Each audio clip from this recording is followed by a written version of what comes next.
Why pay the price? Why work this hard? Now, I know I've given you quite a heavy package to work on: economics, things, and personal growth. That whole package for tomorrow, this week, this month, this year, long range.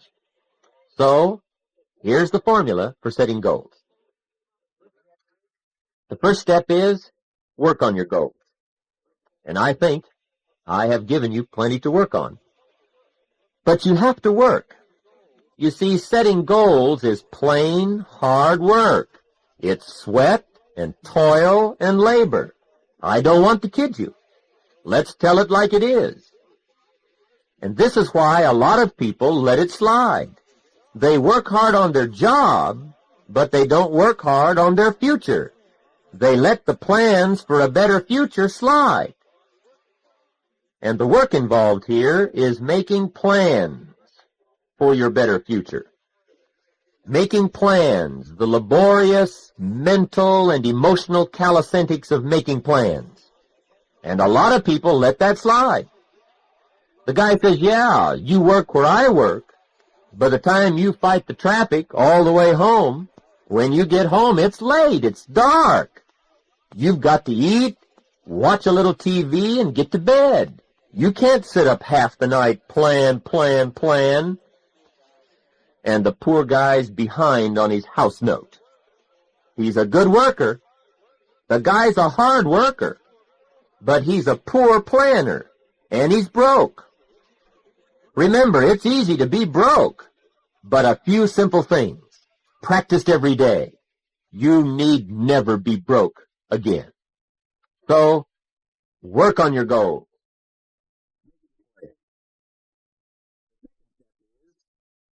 Write them down. You've got to put your goals on paper. You can't keep this whole project in your head. It will disappear like a puff of smoke. So, write it down. One of the best bits of advice I ever got was, make constant companion of paper and pencil.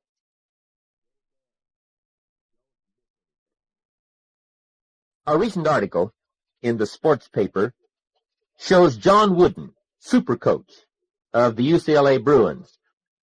And incidentally, the Bruins have won 11 out of 12 national collegiate basketball championships, 7 in a row. An incredible record. And an incredible coach, John Wooden, master coach. The article says he was taking notes at a recent coaches' convention.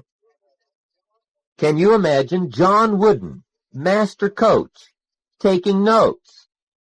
Yes, you see, that's how you become master coach.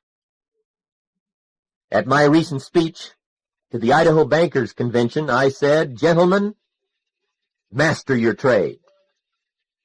Now you do that.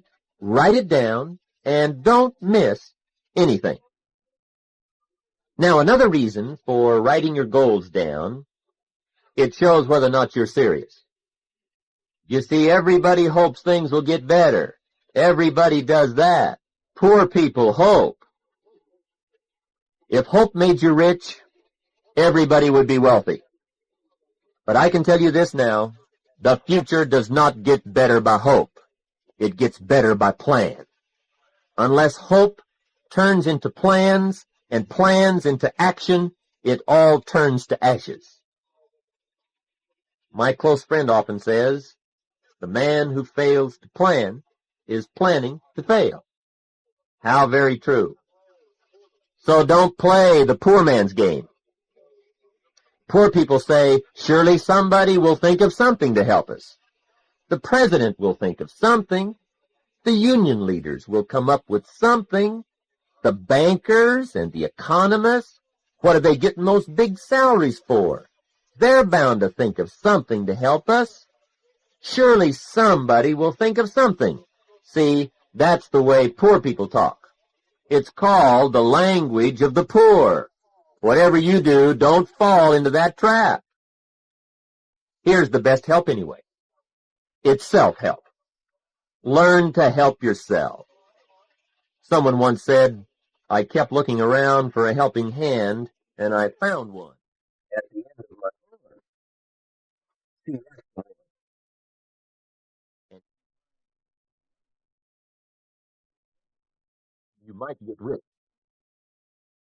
So the best plans are your own plan. Get serious. What if the best brains in the country find a way to lower the interest rate from 10% down to, say, 8%? Are you okay now? Is everything fine? What if the best brains in the country find a way to slow down inflation from, let's say, 6% a year down to 3% a year? Are you okay now? Is everything all right? See, the best brains in the country can work on the economy until it works perfectly, and it will only help your life fractionally. If you want to make major changes, you've got to make those plans. They aren't working out in Washington, D.C. on how to triple your income. Honest. They don't work on the biggies out there. One of the big ones right now is an extra personal deduction on your income tax. But don't get your hopes up. I'm not trying to put that down. I'm trying to put it in perspective. It means this. Everyone else working on your better future will help you fractionally. If you want major changes, you've got to make those plans. And I'll tell you what, if you don't get busy on your better plans for your better future, I'll tell you what, you'll probably always fit into somebody else's plan. And I'll tell you what somebody else may have planned for you. A skinny income, an empty bank account, and a flat purse. Congratulations. You might say, well, I don't like those plans. Then will you please make some plans of your own? I know the traffic's heavy, and you get home late, but gosh, it's your life. So get your plans going. Now, the third step in setting goals is the size of your goals. The size and kind of goals you have is very important because size determines effect. The effect it has on you. Remember, whatever you're going for affects you. You see, your goals affect you. Your goals affect your handshake. They affect your smile. Your goals affect your conversation. They affect your attitude, your personality. Remember, the 16 hours you're awake, you are being constantly affected by your goals, whatever they are. They affect your presentation. They affect your income. Now, some people have goals, but they have such lousy goals, those goals have a poor effect. I asked a man one time what his goals were for the month, and he said, if I could just scrape up enough money to pay these lousy bills. Hey, that was his goal for the whole month. He had no list. You could have searched his car, no list. Searched his house, not one list. Look in his wallet, no list, nothing. Now, I'm not saying that isn't a goal. It is. But it's such a poor goal, it has a poor effect. It was affecting him poor. See, you don't jump out of bed on Monday morning and say, oh boy, another chance to get out and scrape up the money to pay my lousy bills. See, you don't do that. You'd probably say something like, oh no, not another Monday. Remember, poor goals have a poor effect. Now, 2 points are important here. The first one is, decide what you want. You have to get past that. My first encounter on this subject was simple. The man said, first decide exactly what you want, and then write it down. I said, is that it? I don't have to borrow a bunch of money or anything like that? He said, no. The simple beginning of success is decide exactly what you want and write it down. I said, you're kidding. He said, no, just believe what I tell you. I said, that's got to be great. I'm willing to try that. In fact, I was willing at that point to try most anything to cure my poverty. So, I grabbed a piece of paper, and I got a pencil, and sat down, and I made a very important discovery. I found out I didn't know exactly what I wanted. I looked up and said, I really haven't given this much thought. And he smiled and said, I know that. It wouldn't be hard to guess your bank balance. So, first, give it some thought. Decide. Then second, decide on the size. The question now is, how big should your goals be? Answer, big enough to turn you on. Big enough to drive you. Big enough to motivate you. Big enough to light your wick. Get you moving. That's how big they ought to be. If they're not that big, change them. You don't have to keep the same goals. You can keep the same job, but work for better reasons. And then there's an Old Testament phrase that says, without a vision, people perish. They die.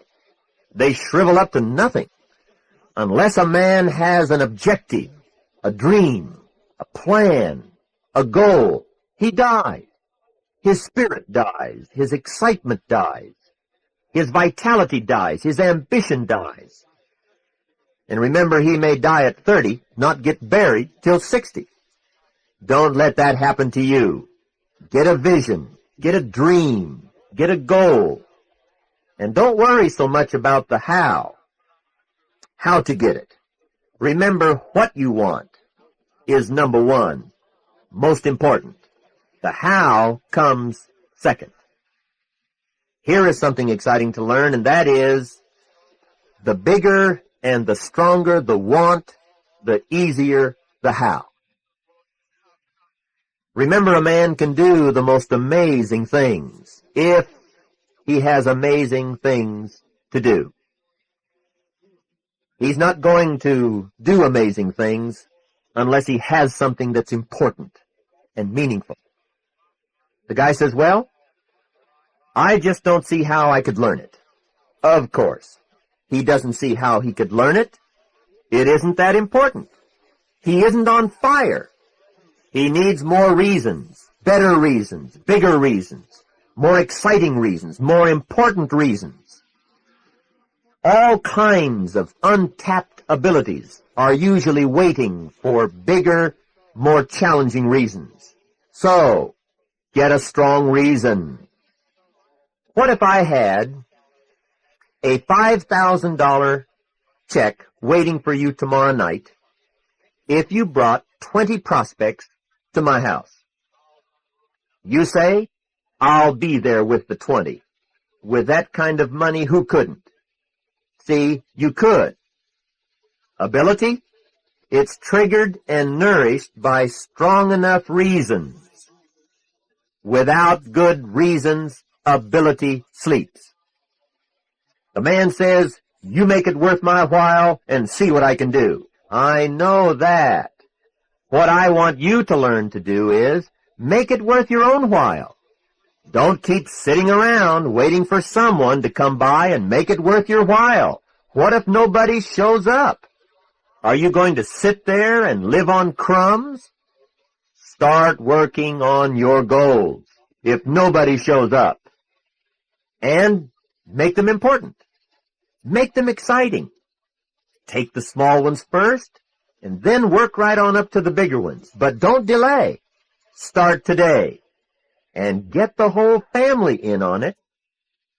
Get together with your wife, your husband, your children. Everybody needs a list and pictures, and talk about it every day. Hey, remember, kids can do remarkable things if they have remarkable things to do. talked about daily. And I might add this, if you don't give kids something remarkable, no telling what they'll do. So you lead. You get serious. One more question here is, how do you set better goals? About the best advice I can give you on this is, get around where it's better and let something hit you. You see, we all operate by inspiration. We see something, and the first time we say, wow. We see it the second time, and we say, isn't that something? And then we see it the third time, and we're apt to say, I've got to have one.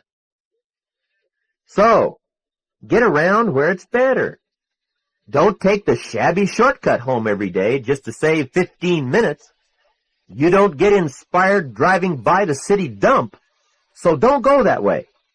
Hey, take an extra 15 minutes every day and go the long way home if you have to. Drive by those $100,000 homes. They don't rope off the street right.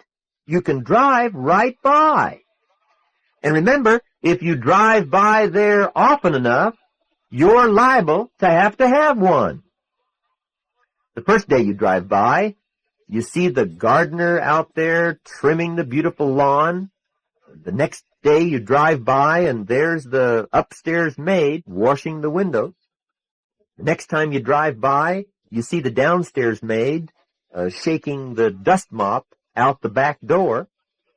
The next time you drive by, you see the truck parked out in the driveway and the pool man is in the beautiful backyard taking care of the swimming pool. Finally, another day you drive by and you see both the man and the lady of the house in the front yard talking, picking some flowers, and you can't resist any longer. And you stop.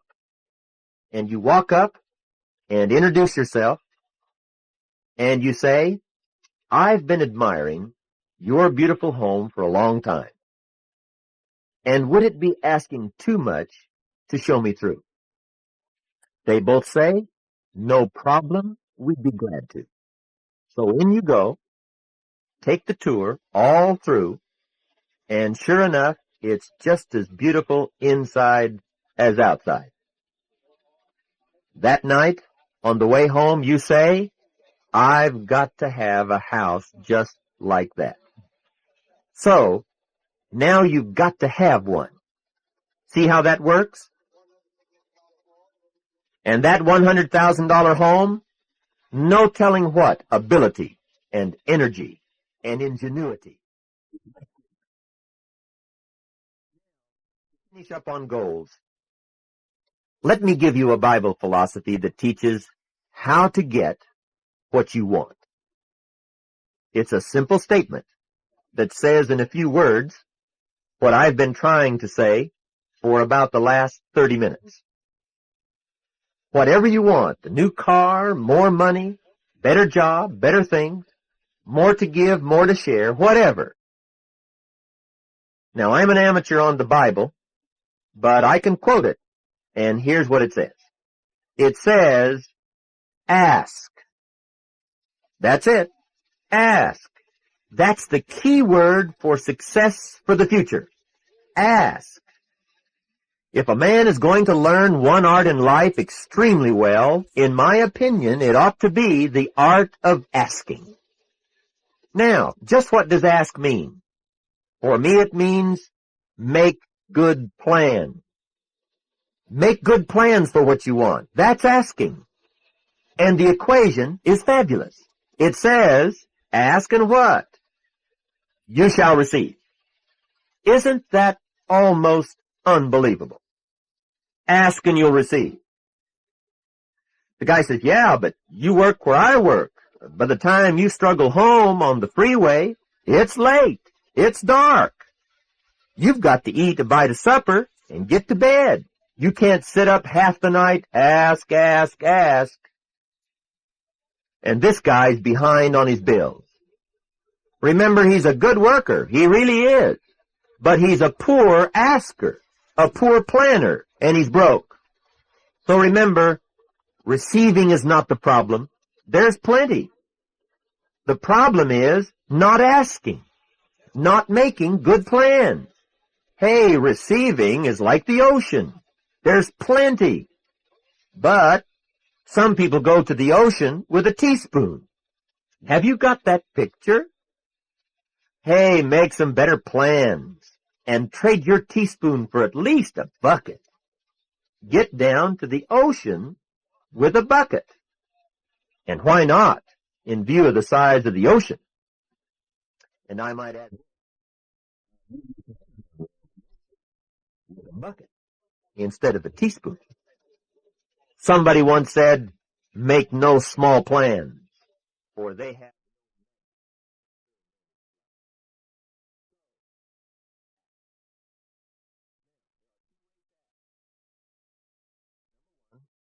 asked with intelligence.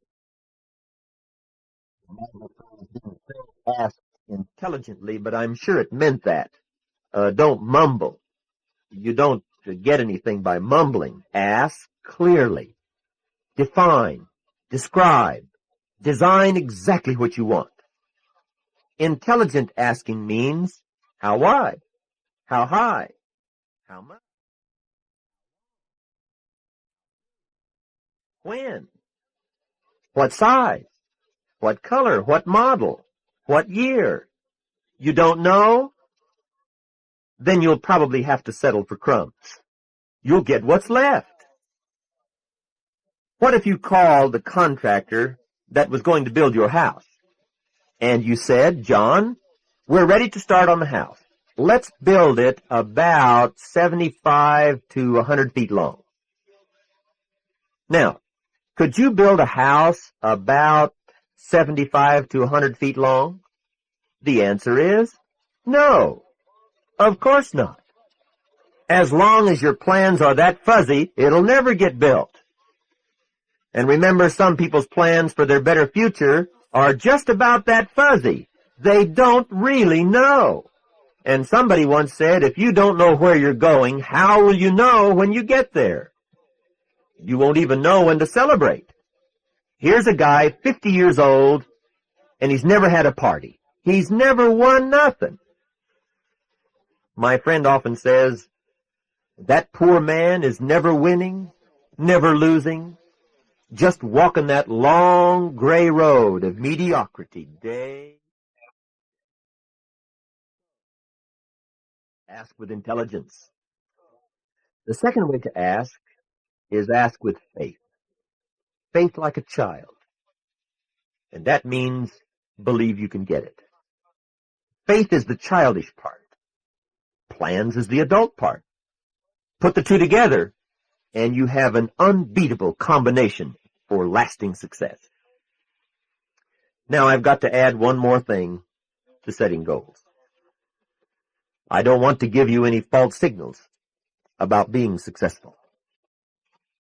We've been talking about how to get what you want, but I have to add this.